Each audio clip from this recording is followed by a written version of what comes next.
All right, what has two heads, two wings, and has been hanging around this home? I don't know. No one knows. That's what the headline is. What? So what a headline. You make up a riddle, but not even have a clue as to what the answer would be. Bill and Earlene Gill say a two-headed bird visited their Cape Breton backyard at least twice in January. A two-headed bird? Yes. What? That's weird. They're like, a two-headed bird visited our yard last week, and at At least least twice. twice. Yes, at least twice. At first, Bill thought there were two birds roaming around his backyard. Just side by side the whole time. Wow, their heads move in unison too. But on closer inspection, the man noticed there was only one plump little body with two heads, two beaks, and two wings. That's bizarre. We happened to notice there was only two legs on it. They both eat independently or pecking, whatever they're doing there. What? Whatever they're doing there. He's pretty different looking. Well, yeah, Bill, I would agree. He's pretty different looking with two heads. That's about as different as you It's can like get. somebody's else like, oh, what's so different about that? Yeah. You know what? Was a two-headed bird? Whatever. Gill said the wild bird appears to be a ruffed grouse. It first arrived about 2.5 weeks ago, just before dusk. When the couple tried to get closer, the bird flew into an apple tree. I thought I was gonna say like, that's what flew into a tree. It flew into the tree like it just can't fly. It's a stupid bird with two heads. It just flies, boom, right into the tree. When it visited again, Gill snapped a photograph of the creature on his tablet. He crept within a couple meters of it before it flew into the woods. It makes it seem like it's like a mythological creature. So is Look, there an actual look, picture of yeah. it? It's like Wait, they circle it. so like you can kind of see the two heads, I guess? You couldn't get any closer though. That's as close as you No, can that go. thing would just jet at that point. One head is a little smaller than the other one. They're going into like great detail about this thing. It looks a little different. One head is smaller than the other. Slow news day, wherever this is, Nova Scotia. I said Nova Scotia. And Slow news day too. at one point, they turned their heads towards each other. I thought he was gonna say at one point they turned their heads towards us, like almost like a All at once and synchronized. figures that are like really scary. But that's weird that they both looked at each other too. Yeah, they're like, you think what I'm thinking? What are they thinking? Please tell me. I don't know. We'll never know. We'll never know. That's weird to me to think that there's two brains. Well, that was what a bizarre Oh, it's thing. not over Two-headed yet. bird. They had to search Oh, the internet for answers. Joe said he and his wife began scouring the internet for other two-headed creatures and just got obsessed with this. looking like at every lizard. Do you have two heads? Do you have two heads? Nope, nope, nope. Like, I'm sorry. You think that these two-headed creatures are like there's some community of them?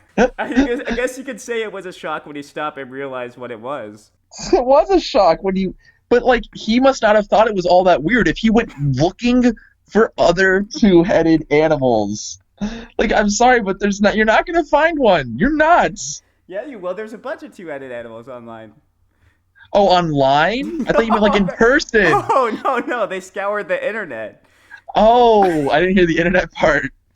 I thought they were like going outside looking But around. even so, did they have to mention that they started looking this up? Like, they just, like, a little bit intrigued by two-headed creatures now. Like, yeah, like I could be like, oh wow, I've never heard of this fill in the blanks topic before. Let me go research it.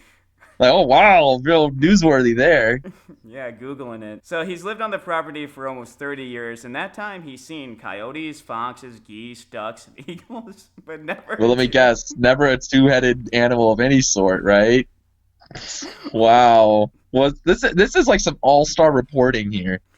We went through, like, the whole situation with them, basically. They probably like made dinner later that night thinking about two-headed animals. Probably they're like, okay, I mean, I'll still eat, but I'm kind of losing my appetite thinking about an animal. They talk it over dinner. Yeah, that's all in this. That is all in this article. Wow. Gill shared his sighting during the bird hour on CBC's radios information morning Cape Breton.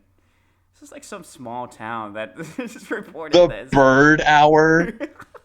An hour a day they talk about birds. Who gets paid to do that? Who gets paid to host a show about talking about birds? Dude, you have to. This is important information here. Yeah. I wasn't sure I was going to call in, but I decided I'd better because it's not something that's very common, said Gill. Gill said he's keeping his eyes peeled every day just in case the bird comes back. He hopes some of his neighbors have spotted it too. All right, yep, okay. I'm done with this story already. I know. I'm like, how could they possibly make, like, are they like, all right, we have to make this thing go for, like, minimum of 5 paragraphs. They just need to keep adding stuff to it. Just keep adding. A long history of two-headed animals. Nova Scotia biologists say a two-headed bird is not out of the realm of possibilities. They don't even believe him. They look at the picture and they're like, all right, I guess it's possible. This is this guy's highlight of his life. He's telling the local bird hour, like, he's getting the press all over this. Very necessary details. Why are we wasting our life doing this? I'm going to be like Gill. I'm going to keep my eyes peeled for a two-headed bird. Just look around for it. I would keep my eyes peeled for two-headed people. And then see if that's going to happen.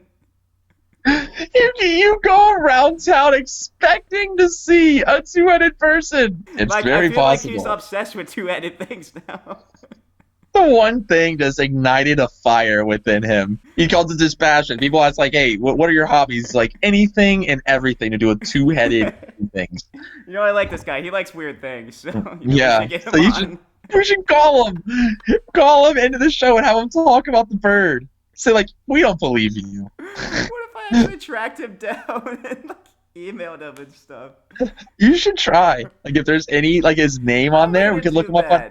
You have his first and last name, yes? Like Bill Gill or something like that. Bill Gill? What a weirdo! His name is just right. Bill and Earlene Gill. Was I wrong? I thought at first that you said his name was Bill. So that's why I referenced him as Bill. And then you started saying Gill. And I was like, oh, I must have misheard the Gill for the Bill. I didn't know he was going by his last name the whole time. Bill Gill? Just go by William. Just go by William. All right, I'll go by Will then. That's what he said. Will Gill? That fixes it. Will Gill? It's almost as weird as the story. Yeah, I think the name is weirder than a two-headed bird. You're knowingly going around calling yourself Bill Gill. He tells us about the two-headed bird, and we're like, that's great and all, but is it true your name is Bill Gill? That's what we bring him on the show for. Like, we've got to know. He's like, yes, and we're like, oh my what? This is the weirdest thing we've ever heard.